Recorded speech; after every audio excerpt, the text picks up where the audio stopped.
ద్రవిడ పార్టీల ఆధిపత్యం ఉన్న తమిళనాడులో నటుడి నుంచి రాజకీయ నేతగా మారిన విజయ్ సంచలనం సృష్టిస్తారా?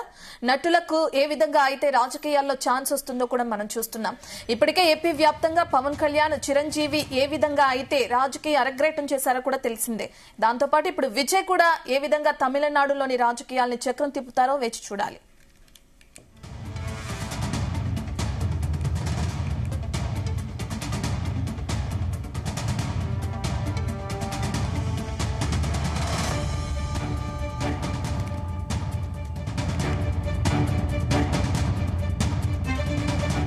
ద్రవిడ పార్టీల ఆధిపత్యం ఉన్న తమిళనాడులో నటుడి నుంచి రాజకీయ నేతగా మారిన విజయ్ సంచలనం సృష్టిస్తారా? నటుడు ముఖ్యమంత్రిగా చక్రం తిప్పిన చరిత్ర ఉన్న రాష్ట్రంలో విజయ్ ఆ పీఠాన్ని అధిరోహించి మరో ఎంజీఆర్ అవుతారా? నటునకు పట్టం కట్టే రాష్ట్ర ప్రజలు తమ సాంప్రదాయాన్ని కొనసాగిస్తారా? ఇప్పుడు తమిళ గడ్డపై ఓటర్లలో విస్తృతంగా జరుగుతోంది చర్చ. ఎన్నికల్లో నటుడు విజయ్ కు అనూహ్య ఆదరణ లభించింది.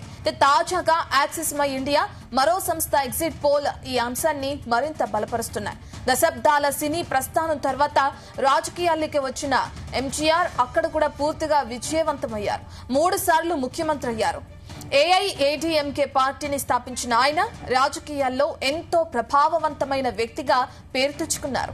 ఆయన నీడలో ఉండి దిగ్గజ నేతగా ఎదిగిన జయలలిత కూడా సినీ రంగం నుంచి రాజకీయాల్లోకి వచ్చారు. విజయ్ కు చెందిన టీవీకే పార్టీ ఈ ఎన్నికల్లో 98 నుంచి 120 సీట్లతో సంచలనం సృష్టిస్తుందని Axis My India exit poll సంస్థ అంచనా వేసింది. ఈ విషయానికి సంబంధించిన మరిన్ని డీటెయిల్స్ అందించడానికి మా చీఫ్ న్యూస్ కోఆర్డినేటర్ రాధాకృష్ణ అందుబాటులో ఉన్నారు. రాధాకృష్ణ, మనం చూస్తున్నాం ఇప్పుడు కింగ్ మేకర్ అవుతారు విజయ్ అనే చర్చ జరుగుతుంది అని చెప్పుకోవచ్చు. ఎగ్జిట్ పోల్స్ వెలువడిన తర్వాత నిజంగానే కింగ్ మేకర్ అవుతారా? ఆయన ఏ విధంగా ఇప్పుడు జరిగిన ఎగ్జిట్ పోల్స్ ని తారుమారు చేసే అవకాశం ఉంటుంది అనుకోవచ్చు ఇప్పుడు జరిగిన ఎన్నికల్లో? గుడ్ మార్నింగ్ రత్న. తమిళనాడు సంబంధించినటువంటి ఎగ్జిట్ పోల్స్ ఎప్పుడైతే వెలువడ్డాయో ఆ తర్వాత ఆ రాష్ట్ర వ్యాప్తంగా కూడా ఒక రకమైన రాజకీయంగా ఒక ఆసక్తికర ఉత్కంఠ చర్చ జరుగుతూ ఉంది. ఇప్పుడు అంటే కొత్తగా రాజకీయ రంగప్రవేశం చేసి 2 సంవత్సరాల కాలంలో 2 సంవత్సరాల కాలం క్రితం రాజకీయ అరగేటం చేసి మొత్తం 234 స్థానాల్లో నియోజకవర్గాల్లో ఉన్నటి ఎన్నికల్లో తమిళ సంబంధించినటువంటి సూపర్ స్టార్ గా ఉన్నటువంటి దళపతి విజయ్ టీవీకే పార్టీ ఎన్నికల పరిగణించారు. సో ఎన్నికలు ముగుతాయి.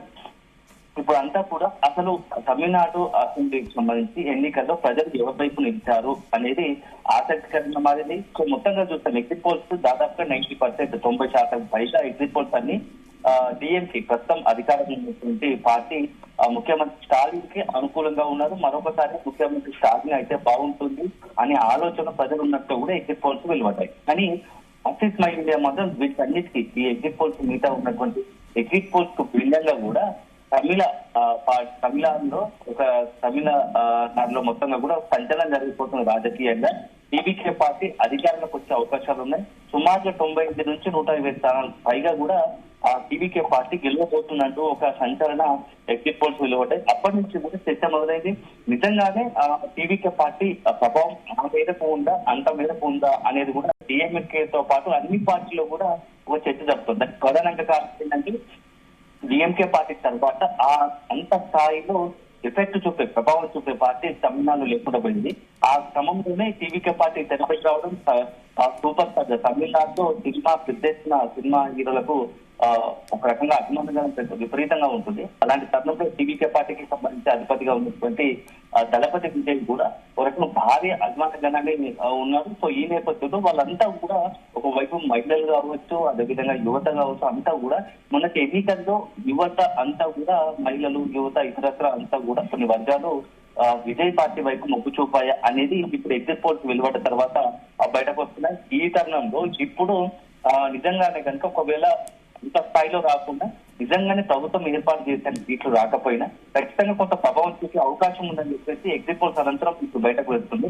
ఈ నేపథ్యంలోనే ఇప్పుడు ఒకవైపు పరిస్థితి ఎట్లా వస్తుందో చెప్పలేం సిచ్యువేషన్. ఎందుకంటే అల్టిమేట్ గా ప్రజల సంబంధించి మనసులో ఏముంటుంది, ప్రజల నాడిని ఎవరు కనిపెట్టలేరు. అంతిమంగా ఫలితాలు వెలువడ్డ తర్వాతే ఆయా పార్టీకి ఎక్కువ ఓటర్లను నిర్ధారించుకోవచ్చు. కానీ అంటే రాధాకృష్ణ మనం ఏపీ వ్యాప్తంగా చూసుకుంటే ఉమ్మడి ఆంధ్రప్రదేశ్ లో ఉన్నప్పుడు చిరంజీవి కూడా ఇదే విధంగా పోటీ చేశారు. ప్రజలు పట్టం కడతారని భారీ ఎత్తున నమ్మారు. ఎందుకంటే ప్రచారంలో భాగంగా ప్రజలు ఏ విధంగా సపోర్ట్ చేశారో కూడా మనం చూసాం. కానీ ఎండ్ ఆఫ్ ది డే కి చిరంజీవికి ఎటువంటి పరిస్థితి వచ్చిందో కూడా మనందరికి తెలిసిందే. మరి చిరంజీవి లాగా అవుతారనుకోవచ్చా, లేదంటే పవన్ లాగా 2 స్థానాల్లో పోటీ చేశారు, మరి ఇప్పుడు పవన్ లాంటి రిజల్టే వస్తుంది అనుకోవచ్చా, ఎగ్జిట్ పోల్స్ ని నమ్మొచ్చా, ఎలా చూడొచ్చు అంటారు? ప్రశ్న అంటే ఒక్కొక్క రాష్ట్రానికి సంబంధించి ఒక్కొక్క పరిస్థితి ఉంటుంది. సో సినిమా స్టార్లు అందరూ దేశవ్యాప్తంగా కాబట్టి ఆయా రాష్ట్రాల్లో పార్టీ పెట్టినంత మాత్రాన ఓటమి ఎరుగుతారని చెప్పలేము, అదే విజయం సాధిస్తారని చెప్పలేము. సిచ్యువేషన్ అనుగుణంగా పరిస్థితులకు అనుగుణంగా కూడా దాని ఇంపాక్ట్ ఉండబోతుంది. కానీ ఇప్పుడున్న పరిస్థితుల్లో చిరంజీవి పార్టీ పెట్టినప్పుడు పరిస్థితులు వేరు, విజయ్ పార్టీ పెట్టినప్పుడు పరిస్థితులు. అందులోనూ ఆంధ్రప్రదేశ్ ప్రజల ఆలోచనకు ఓ రకంగా ఉంటాయి, తమిళనాడు ప్రజల ఆలోచనలు ఉంటాయి. నిజంగా కనుక తమిళనాడులో ఇప్పుడు ఆంధ్రప్రదేశ్ లో ఒకప్పుడు తెలుగు రాష్ట్రంలో ఉన్నటువంటి చిరంజీవికి పెద్ద ఎత్తున అభిమాన గణం ఉన్నప్పటికీ అది ఓటు బ్యాంక్ గా మర్చిపోలేని పరిస్థితి. సో అభిమానంలో కూడా సినిమాకు మాత్రమే పరిమితమైంది. సో అల్టిమేట్ గా అది ఓటు బ్యాంక్. కానీ వేరే తమిళనాడులో పరిస్థితులు కొంత భిన్నం. అభిమానం అంటే సినిమాకు అభిమానం కోసం ఎంతవరకైనా దాన్ని చేయడానికి సిద్ధంగా ఉంటారు. అంటే ఒకవేళ అభిమానం కోసం అన్నికి సిద్ధపడతారు. ఇలాంటి తరుణంలో ఇప్పుడు విజయ్ కూడా ఒక రకంగా ఎన్నికల్లో కొంత లాభం చేకూర్చే అవకాశాలు ఉంటాయి. ఎందుకంటే ప్రాంతాన్ని బట్టి అభిమానుల ఆలోచనలు ఉంటాయి. సో తెలుగు సినిమాకి సంబంధించి తెలుగు స్టార్ల పట్ల అభిమానం తెలుగు రాష్ట్రాలు ఒక రకంగా ఉంటాయి, తమిళనాడులో మరో రకంగా ఉంటుంది. తమిళనాడులో దైవారాధనలాగా ఒక రకంగా చెప్పాలంటే దేవుళ్ళగా ఆరాధిస్తారు. మనం ఏంటంటే కొన్ని ఖుష్బు లాంటి హీరోయిన్స్ కొంతమంది హీరోయిన్లు గుడులు కట్టిన పరిస్థితి ఉంది. సో అంత రకంగా ఆరాధిస్తారు. ఈ నేపథ్యంలో ఇప్పుడు ఉన్నటువంటి పరిస్థితులు ఒకటి అక్కడ రాజకీయంగా కూడా కొంత స్కోప్ ఉంది, వ్యాక్యూమ్ ఉంది. ఎందుకంటే డిఎంకే తర్వాత ఆ స్థాయిలో ప్రభావం చూపగల పార్టీ లేదు. జయలలిత తర్వాత ఏఐడిఎంకే పూర్తిగా మొత్తంగా కూడా ఒక రకంగా ప్రభావం చూపలేని పరిస్థితికి వెళ్ళింది. ఈ నేపథ్యంలోనే ఉన్నటువంటి కీలక నాయకులు అందరితో కూడా ఇటు ఎన్డీఏ కూటమి బీజేపీ పార్టీతో టైఅప్ కలిసి మొన్న ఎన్నికల రంగంలో దిగింది. ఈ నేపథ్యంలోనే ఇక ఆల్టర్నేటివ్ జనాలు ఖచ్చితంగా కూడా ఎవరైతే అధికార పార్టీ వైపు ఉంటారో వాళ్ళు అధికార పార్టీ వ్యవహారం నచ్చకపోతే ఆల్టర్నేటివ్ చూసుకుంటారో ఆ ప్రత్యామ్నాయంగా ఇప్పుడు టీవీకే పార్టీ ఉండబోతుంది, ఉన్నది అనేది ఇప్పుడు సాధారణంగా జరుగుతున్న చర్చ. ఈ నేపథ్యంలోనే అలాంటి సందర్భంలో కనుక ఒకవేళ మరీ అంటే అంటే ఊహలకు అందనట్టుగా ఎగ్జిట్ పోల్స్ అందనంతగా భిన్నంగా కూడా అంచనాలకు అందని విధంగా కూడా విజయ పార్టీకి సీట్లు వస్తే అది ఒక రకంగా రాజకీయంగా సంచలనం అవుతుంది. అయితే అంత అధికారం చేపట్టేంత స్థాయి పూర్తి స్థాయిలో ప్రభుత్వం ఏర్పాటు చేసేందుకు సీట్లు వస్తాయా రాదా ఒక అంశం అయితే, నెక్స్ట్ ఒకవేళ మొత్తం డిఎంకేతో పాటు ఎవరికి కూడా సరైన మెజార్టీ రాకపోతే మాత్రం ఖచ్చితంగా టీవీకి అధిపతి దళపతి కింగ్ మేకర్ అవుతారు. విజయ్ ఎవరి వైపు మొగ్గు చూపితే వాళ్ళే సీఎం అవుతారు, లేదంటే విజయ్ సీఎం అయ్యే అవకాశాలు ఉంటాయి. సో ఓ రకంగా చెప్పాలంటే మొత్తం తమిళనాడులో రిజల్ట్ వచ్చేంత వరకు మొత్తం విజయ్ పార్టీ చుట్టే కొత్తగా ఏర్పడ్డ టీవీకే పార్టీ చుట్టూ చర్చ జరిగే అవకాశం ఉంటుంది. అల్టిమేట్ గా మనం ఎందుకంటే భారీ అభిమాన గణం ఉంది, అందులోనూ పొలిటికల్ గా తమిళనాడులో కొంత వ్యాక్యూమ్ ఉంది కాబట్టి సో ఈ నేపథ్యంలో టీవీకే పార్టీపై పెద్ద చర్చ జరుగుతుంది. అదే సందర్భంలో డిఎంకే పార్టీ స్టాలిన్ పట్ల కూడా అంతే విశ్వాసం ఉంది. ఎందుకంటే ఇప్పుడు ఉన్నటువంటి పరిస్థితుల్లో తమిళనాడులో అంటే దశాబ్దాల అనుభవం, రాజకీయ అనుభవం, అదే విధంగా ఒకవైపు కేంద్రం కావచ్చు ఇతరత్ర మొత్తం రాష్ట్రాలకు సంబంధించి రాజకీయంగా తమిళనాడు ముందు వరుసలో ఉంచాలి. తమిళనాడుకు సంబంధించి రాష్ట్ర ప్రయోజనాలను కాపాడే విషయంలో స్టాలిన్ ఎట్టి పరిస్థితుల్లో వెనక్కి తగ్గడు. స్టాలిన్ పైన కేంద్రంలో ఉన్న వారి ఆధిపత్యం చెందదు. ఎందుకంటే కేంద్రము ఆధిపత్యాన్ని స్టాలిన్ ఎట్టి పరిస్థితుల్లో ఎంకరేజ్ చేయడం సహించాడు. కాబట్టి స్టాలిన్ అయితేనే బాగుంటుంది అనేది కూడా కొంత ప్రజల అభిప్రాయం. ఇక నెక్స్ట్ ఇది అట్లాంటి సెక్షన్ కాకుండా మిగతా జనాలంతా కూడా స్టాలిన్ ధోరణి నచ్చని వాళ్ళు డిఎంకే పార్టీకి వ్యతిరేకంగా ఉన్న శక్తులన్నీ కూడా వీలైతే ఆ టీవీకే పార్టీ వైపు చెప్పే అవకాశం ఉంటాయి. సో ఇప్పుడు ఈ అంశం చూస్తే టీవీకే పార్టీ భవిష్యత్తు కావచ్చు, అంటే ఇప్పటికిప్పుడు అధికారం వచ్చిన రాకుండా కాబట్టి భవిష్యత్తులో మాత్రం ఖచ్చితంగా టీవీకే పార్టీ రాజకీయంగా తమిళనాడు రాష్ట్ర రాజకీయంలో అత్యంత కీలకం కాబోతుంది అనేది మాత్రం ఎవరు కాదన్న సత్యం. అదే సందర్భంలో మనం టీవీ గ్లామర్ చూస్తాం. మొత్తం తమిళనాడుకు సంబంధించి ఎంజీఆర్ సంబంధించి ఎంజీఆర్ పార్టీ పెట్టారు. ఏంటంటే ఎంజీఆర్ సంచలనం సృష్టించాడు. ఆ తర్వాత జయలలిత, ఆ తర్వాత విజయకాంత్ కొంత ప్రతిపక్ష పాత్ర పోషించాడు. శరత్ కుమార్ నామమాత్రంగా, కమల్ హాసన్ అయితే పూర్తిగా రాజకీయంగా పేలుడయ్యారు.